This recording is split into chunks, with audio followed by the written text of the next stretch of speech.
Welcome to Web Development Lesson 3.2. In this lesson, we're going to explore the programming concepts of functions and parameters, see how we can write JavaScript in a new element called script, and then make the connection between event listeners, which are those actions that the user performs or the browser completes, and handlers, functions that we can assign to perform an action when a listener has been triggered. So let's review functions. So what is the purpose of a function? A function is a block of code that can be called upon to perform a certain action. What you're seeing here are two examples, one from Python, one from JavaScript, just to kind of create an analogy that once you've learned a concept in one language, you can easily apply it to another language because there's going to be a lot of similarities. So looking at it first, we need to have a way to define the fact that we're writing a function. In Python, you would use the word def. In JavaScript, which is quite nice, you use the word function to kind of start off the idea that I'm writing a function.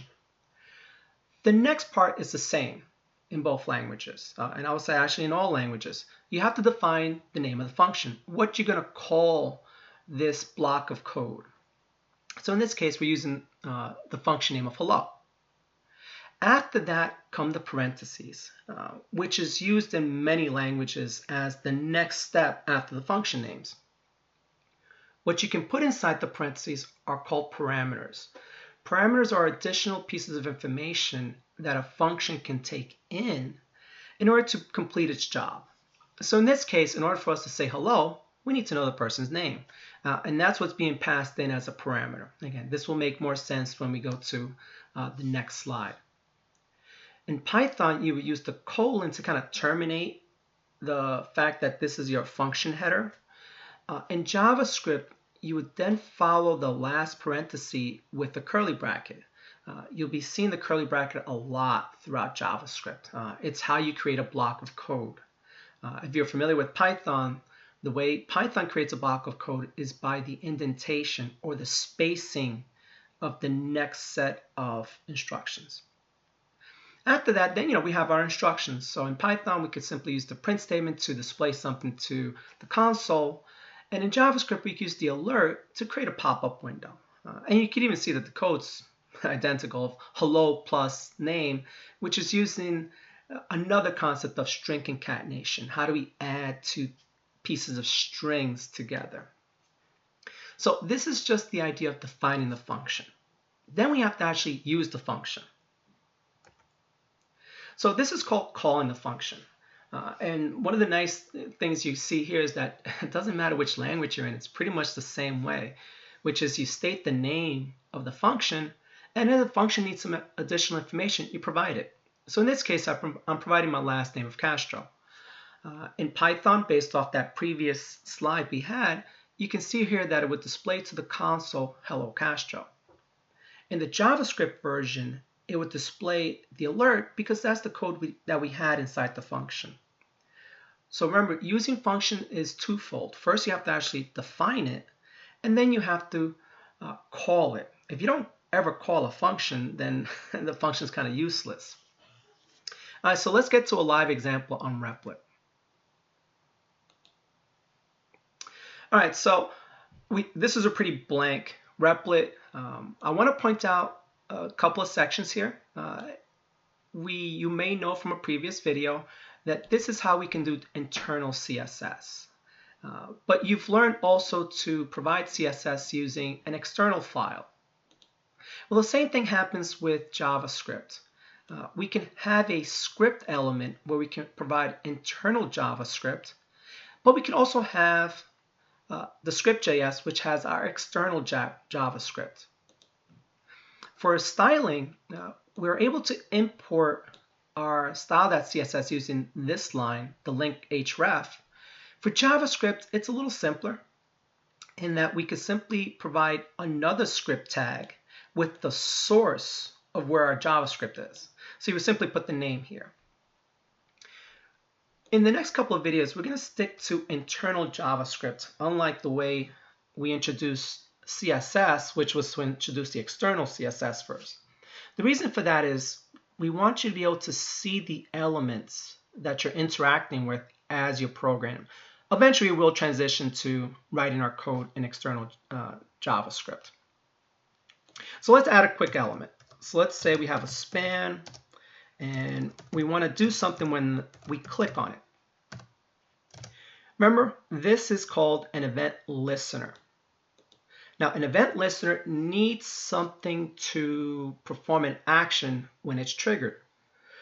In the previous lesson, we introduced the alert function that's built into JavaScript. In this case, we're going to do something different. We're going to create our own function. So let's say caption, and let's provide it a message. Right now, we don't know what message it is. Matter of fact, you know what? We'll keep it simple. We'll say hello.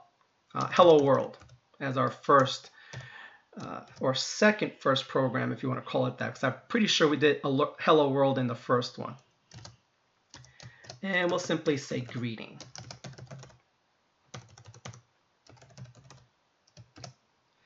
So this is an event listener. This is called an event handler.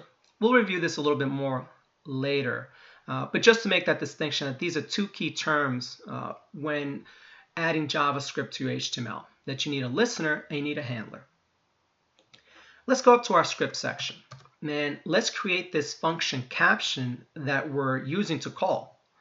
So if you recall from the slideshow, we start by writing the word function, followed by the function name, and then a parameter. Now, in this case, we're specifying the name, but honestly, it could be whatever you want. We could say message, and now we actually have to perform some code. So let's say we're going to do hello. Actually, forget the hello. We'll just do the message. I'm trying to work off a previous example, which is the one we had in the slide, but we're going to take a different approach with this. We're simply just going to display the message that gets passed into us. So now we're going to do semicolon, which is a good practice to get into, that terminates your commands in JavaScript. And I think at this point we're ready to run it. All right, so now we can see here we have our greeting, which if we click on, we get a message that says hello world. And again, you might think, well, you know, we could have easily just done the alert right in here with the hello world. That is very true. Eventually, you're going to be doing a lot more complex operations inside your functions, such as mathematical operations, if statements, perhaps some kind of iteration with loops, pulling in data. This is simply because up to now, this is all we've learned, to use an alert message. So yes, I would not do this function just to do an alert message. I would do that directly here. But we want you to get into this practice of creating functions to handle your event listeners. So I want to do one more example just to show you the flexibility of functions. So let's do img because we have a picture here. Let's say source. Not very interesting. It says image. JPEG. And let's close it out. Let's see what that picture is. Okay, it's a bowl of cereal. So perhaps we want to have it say that when we put our mouse over the image, we're also going to call the caption function. Except this time we're going to pass it cereal. So what you're seeing here is that we can take multiple elements to call the same function underneath different event listeners. Again, a function doesn't care how it was called. It just cares that it's being called. And it's there to do its job. And its job is simply to take the message that's being passed into it and display it in an alert. So let's see this one in action. So just as review, let's click on the first one, the greeting. And you can see here that the alert is popping up. And now let's do the same thing with the image, which is on mouse over. So I'm not going to click. I'm simply putting my mouse over, and you can see here automatically it popped up. And we got the alert that said cereal. And that's functions. Functions and event listeners and event handlers. I do have one more slide because I want to hone in a little bit more on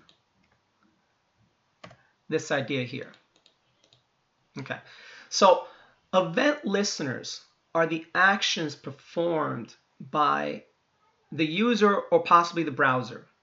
An event handler is a function that is called when an event listener is triggered. So when I click on this span, I'm going to call this function, and this function is going to do its job.